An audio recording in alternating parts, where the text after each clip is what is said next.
नमस्कार दोस्तों, मैं कृष्णकांत तिवारी आप सभी का स्वागत करता हूं आपके अपने परिवार के सक्सेस हब में।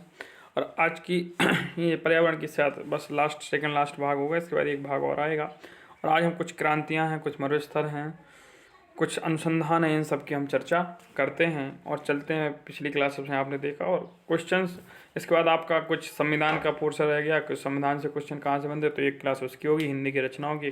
तो आज लगभग ख़त्म हो जाएंगे, फिर कल से अपन लोगों को सिर्फ क्वेश्चन करने हैं। अगर आप लोग चाहते हैं मैथ के, तो मैथ के मैं एक दो प्रैक्टिस सेट करवा सकता हूँ यदि आप लोगों की रिक्वायरमेंट होगी तो। चलें, हरित क्रांति, ग्रीन रिवॉल्यूशन, भाई इसका संबंध क्या है कृषि क्षेत्र से, पहला याद रखना है। इसका श्रेय विश्व स्तर पे देखेंगे तो विश्व स्तर पर हरित क्रांति के जनक डॉक्टर नॉर्मन बोरलॉग हैं, और भारत में हरित क्रांति के जनक एम एस स्वामीनाथन है। इनका पूरा नाम मोन काबू संबा शिवन स्वामीनाथन है। मोन काबू संबा शिवन स्वामीनाथन है। श्वेत क्रांति, इसे ऑपरेशन फ्लड के नाम से जाना गया, दूध के क्षेत्र से है। इस क्रांति का श्रेय डॉक्टर वर्गीज कुरियन को जाता है, ऑपरेशन फ्लड। नीली क्रांति ये मछली उत्पादन से होती है, ठीक है। और गुलाबी क्रांति अपनी झींगा उत्पादन से होती है। बस इतना याद रखना है आपको। पीली क्रांति सूर्यमुखी अन्य तिलहन उत्पादन से क्या होती है, भाई पीली क्रांति संबंधित होती है, मुख्य रूप से सूर्यमुखी पर जोर दिया गया था। लाल क्रांति मांस और टमाटर उत्पादन से होती है। गोल क्रांति जो होती है आलू उत्पादन से होती है। रजत क्रांति जो होती है अंडा उत्पादन से होती है। और दोस्तों जो सुनहरी या स्वर्ण क्रांति होती है वो फल उत्पादन से या बागवानी से होती है। इंद्रधनुष क्रांति कृषि संबंधी होती है। भूरी क्रांति गैर परंपरागत ऊर्जा स्रोतों से संबंधित होती है। कृष्ण क्रांति खनिज तेल से संबंधित होती है। अमृत क्रांति नदियों को जोड़ने की परियोजना होती है। और सुनहरा रेशा क्रांति जूट उत्पादन से होती है। ये प्रमुख क्रांति हैं। आपको जैसे हमें कल्चर है, कल्चर भी देख लीजिए। विटीकल्चर जो है हमारा,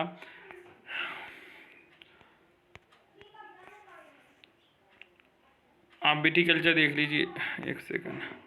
हाँ, विटीकल्चर क्या होता है, अंगूरों की खेती को विटीकल्चर कहते हैं। पिसीकल्चर क्या कहते हैं, मछली उत्पादन को पिसीकल्चर कहते हैं। सेरीकल्चर क्या होता है शेरी खेती रेशम उत्पादन से संबंधित होती है। हॉर्टिकल्चर या रेशम उत्पादन या हुआ शहतूत आदि की खेती में शामिल। हॉर्टिकल्चर जो होता है वो फलों के उत्पादन से होता है। एपीकल्चर शहद उत्पादन से, मधुमक्खी पालन हेतु। फ्लोरिकल्चर फूलों की खेती, फ्लोरी से फूल बन गया। वर्गीकल्चर से केंचुआ हेतु, बर्मी केंचुआ। मोरोकल्चर से रेशम हेतु होता है। एरोपोनिक कल्चर क्या होता है, पौधों को हवा में उगाना, ठीक है, मृदा रहित खेती होती है। और ऑलिविली कल्चर क्या होता है, व्यापारिक स्तर पर जैतून की खेती। और मेरी कल्चर क्या होता है, समुद्री जीवों के उत्पादन हेतु। कृषि संबंधी महत्वपूर्ण खाद्य एवं कृषि संगठन कहाँ है, रोम इटली में है। विश्व मौसम विज्ञान संगठन जेनेवा स्विट्जरलैंड में है। खाद्य नीति अनुसंधान संस्थान का मुख्यालय कहाँ, वाशिंगटन डीसी संयुक्त राज्य अमेरिका में। अंतर्राष्ट्रीय चावल अनुसंधान केंद्र मनीला फिलीपींस में है। उष्ण कटिबंधीय कृषि संस्थान कहाँ है, लागोस नाइजीरिया में है। मृदा से संबंधित देख लेते हैं। संयुक्त राष्ट्र संघ द्वारा 2015 को अंतर्राष्ट्रीय मृदा वर्ष घोषित किया गया। भारत का अधिकांश मृदाएं दोमट मिट्टी की हैं। राइजोबियम एक बार क्वेश्चन आया हुआ है। एक प्रकार का बैक्टीरिया होता है जो तंतु वाले पौधों की जड़ ग्रंथिका में रहता है। मेजबान पौधे को लाभकारी और नाइट्रोजन का स्थिरीकरण करता है। 5 दिसंबर 2016 को संपूर्ण विश्व में मृदा दिवस मनाया गया। 2016 में मृदा दिवस का मुख्य विषय मिट्टी और दालें थी। भारतीय कृषि अनुसंधान केंद्र ICAR, भारत में मृदा अपरदन की समस्या से निपटने के लिए सरकार द्वारा 1953 में केंद्रीय भूमि संरक्षण बोर्ड की स्थापना की गई। आगे देखते हैं भाई दोस्तों, भारत में मुख्य 3 प्रकार की फसलों की बुवाई की जाती है। रबी की फसल जिसे शीतकालीन फसल कहते हैं। रबी मतलब सूर की सबसे ज़्यादा आवश्यकता कब होती है, शीत में होती है। गेहूँ, जौ, चना, मटर, सरसों, मसूर, आलू, ठीक है। अक्टूबर नवंबर में बुवाई होती है, मार्च अप्रैल में कट जाती है। खरीफ खपा हो जाए जिससे तो क्या होता है, वर्षाकालीन होती है, सूर्य दिखाई नहीं देता है यहाँ पे। चावल, ज्वार, बाजरा, मक्का, तेल, मूंगफली, उड़द जून जुलाई में। और जायद फसल ज़्यादा गर्मी हो जब तो जायद की फसल होती है, ग्रीष्म ऋतु है। याद करने का तरीका, ज़्यादा रबी की आवश्यकता कब होती है, सूर्य की, तो सर्दियों वाली फसल। खरीफ खपा कब हो जाता है, सूर्य भाई, खपा बारिश के मौसम में हो जाता है। और जायद की फसल जब ज़्यादा कब गर्मी देता है तो ग्रीष्म ऋतु में। तरबूज, खरबूज, ककड़ी, खीरा, भिंडी आदि विभिन्न प्रकार की फसलें। तो एक बार ये सारी चीज़ आपको याद है। फिर भी विश्व के प्रमुख मरुस्थल, सहारा मरुस्थल अफ्रीका का है। ऑस्ट्रेलियन मरुस्थल ऑस्ट्रेलिया का। अरेबियन पश्चिमी एशिया का। गोबी मरुस्थल चीन तथा मंगोलिया का। कालाहारी मरुस्थल दक्षिण अफ्रीका या नामीबिया का है, ठीक है। टकलामाकन चीन का है। थार मरुस्थल पश्चिमी भारत पाकिस्तान का है, ठीक है। अगला देखते हैं कुछ महत्वपूर्ण चैनल देख लीजिए। 9 डिग्री चैनल लक्षद्वीप और मिनिकॉय के मध्य है। 8 डिग्री चैनल मालदीव और मिनिकॉय के मध्य है। ग्रेट और महान चैनल सुमात्रा, इंडोनेशिया और निकोबार के मध्य है। पाक स्टेट या पाक खाड़ी जल डमरूस्ता भारत श्रीलंका के मध्य। कच्छ की खाड़ी पश्चिमी गुजरात में। खम्बात की खाड़ी पूर्वी गुजरात, नर्मदा ताप्ती का मुहाना है। लक्षद्वीप और मालाबार के तट है। मन्नार की खाड़ी दक्षिण पश्चिम तमिलनाडु श्रीलंका के मध्य है। कोको स्टेट या कोको की खाड़ी कोको द्वीप या उत्तरी अंडमान के मध्य है। दक्कन पास दक्षिण के 10 डिग्री चैनल अंडमान निकोबार के मध्य है। लक्षद्वीप सागर लक्षद्वीप और मालाबार के तट पर है।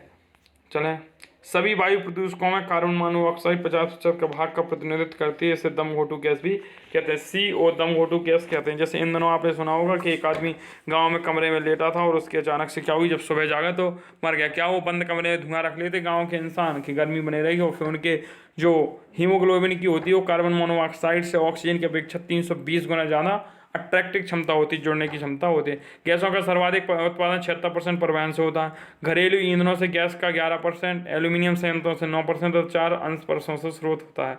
मनुष्य के शरीर में नाइट्रस ऑक्साइड की अधिक सांद्रण के कारण हुआ है कई रोगों से ग्रसित हो जाता है, जैसे रक्तस्राव, निमोनिया, फेफड़े में कैंसर, मसूड़ों में सूजन आदि। नाइट्रोजन ऑक्साइड सूर्य के प्रकाश की उपस्थिति में पारंपरिक क्रिया करके नाइट्रोजन ऑक्साइड, ओजोन और पैराक्सल एसीटेट नाइट्रेट उत्पादित करते हैं, जिसे सामूहिक रूप से प्रकाश रसायन स्मोक कहते हैं। विश्व मानक स्तर पर नाइट्रोजन गैस के उत्सर्जन में 20% के साथ चीन प्रथम, 11% भारत, 10% अमेरिका क्या करता है नाइट्रोजन गैस का उत्सर्जन।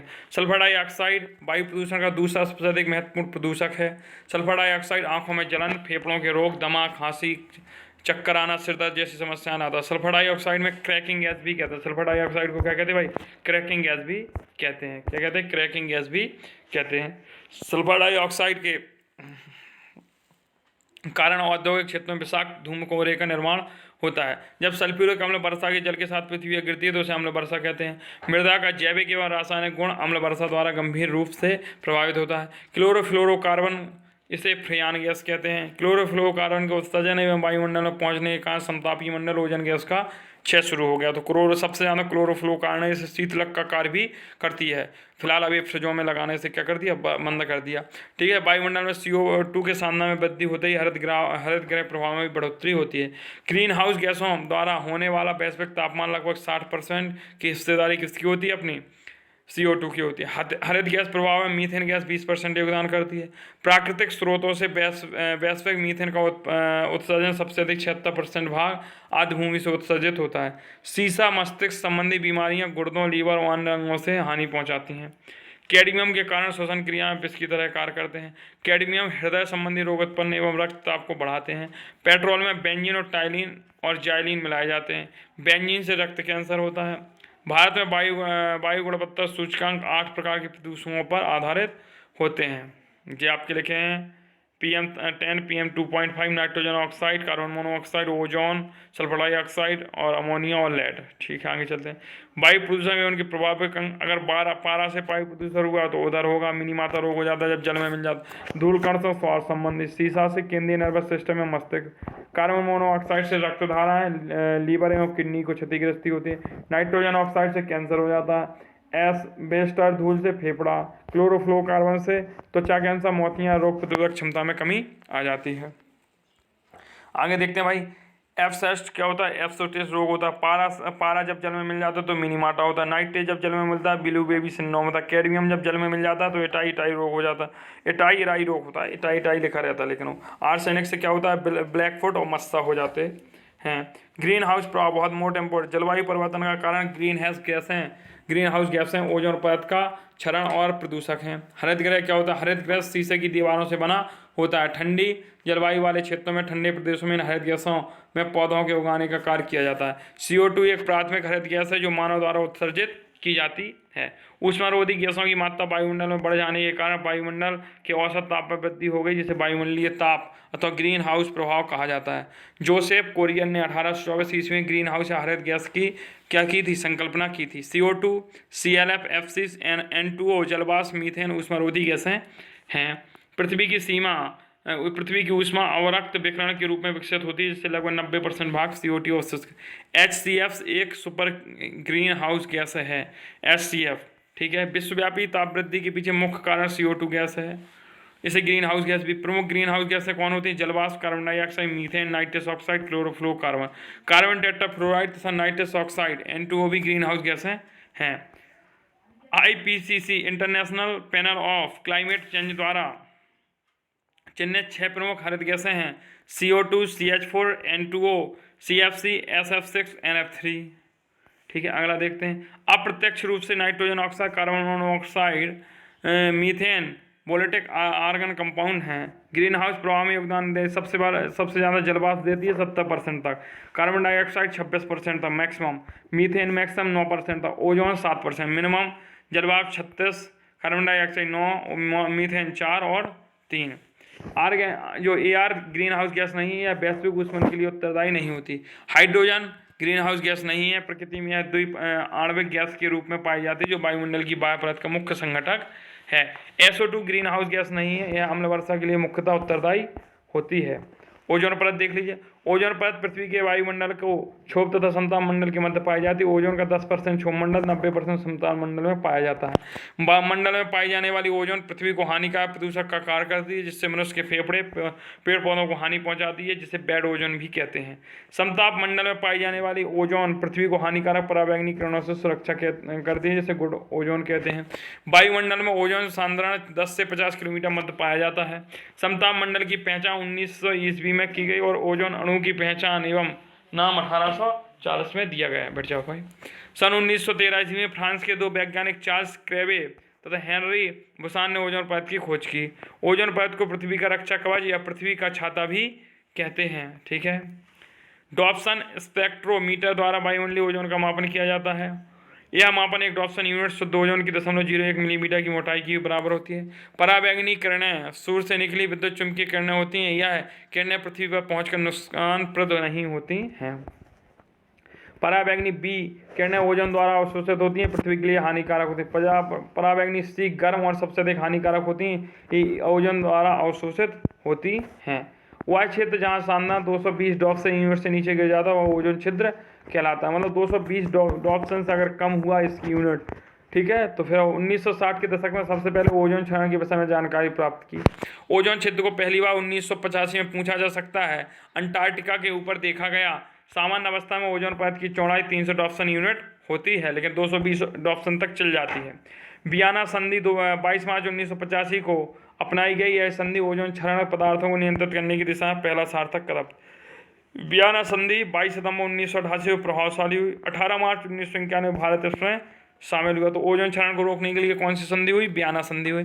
मॉन्ट्रियल प्रोटोकॉल सम्मेलन विश्व के 33 देशों में मॉन्ट्रियल प्रोटोकॉल पर हस्ताक्षर किए। भारत ने इस प्रोटोकॉल को 92 में शामिल किया। इस प्रकार से आपकी ये क्लास भी क्या होती है? समापन होती है। मिलते हैं अगली क्लास में और किन्हीं बिंदुओं के साथ। धन्यवाद आप सभी का। पढ़ते रहें, जागरूक रहें। 28 नवंबर को ही आपका एग्जाम होगा। एग्जाम टलेगा नहीं। जिनके एडमिट कार्ड नहीं निकल रहे, धैर्य बनाए रखें, एडमिट कार्ड निकल आएंगे। चिंता मत करें, जाना परेशान ना हो। नहीं निकल रहा है, पढ़ाई पे फोकस करें।